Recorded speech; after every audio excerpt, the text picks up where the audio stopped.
Crude oil बद्दल थोडंसं MCX मध्ये क्रूड ऑइल येतो. ह्या क्रूड ऑइलच्या किमती म्हणजे पेट्रोलच्या किमती रोज बदलतात ना, ते क्रूड ऑइलच्या ट्रेडिंगमुळे बदलतात. क्रूड ऑइलवर ट्रेड होतं, कॉल आणि पुट होतात. तुम्हाला जर वाटतंय की क्रूड ऑइल पुढे जाईल, तर तुम्ही कॉल घेता. तुम्हाला वाटतं खाली येईल, तर तुम्ही पुट घेता. एवढी सोपी गोष्ट आहे. क्रूड ऑइलची किंमत काल आपण 5950 बघितली होती. आज ती 6000 आली. याचा अर्थ काय ती वर जाते. ज्यांनी कॉल घेतला त्यांचा प्रॉफिट होतोय. 5900 चा क्रूड ऑइलचा कॉल हा खरंच खूप चांगला कॉल आहे. आपण काल 5900 चा कॉल हा 200च्या आसपास बघत होतो.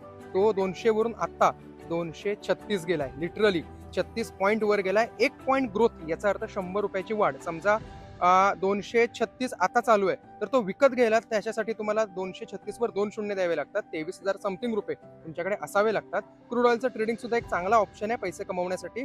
अर्थात याचं टायमिंग वेगळं असतं. मला ऑफिस टाईममुळे घेता येत नाही, काय करता येत नाही. तुम्ही MCX करू शकता. याचे ट्रेड आपण एनरिचच्या आपल्या ग्रुपवरती डिस्कस करतो. एनरिचमध्ये आमच्या लिंकने अकाउंट काढा. तुम्हाला याची माहिती आम्ही देऊ, ट्रेड सुद्धा देऊ.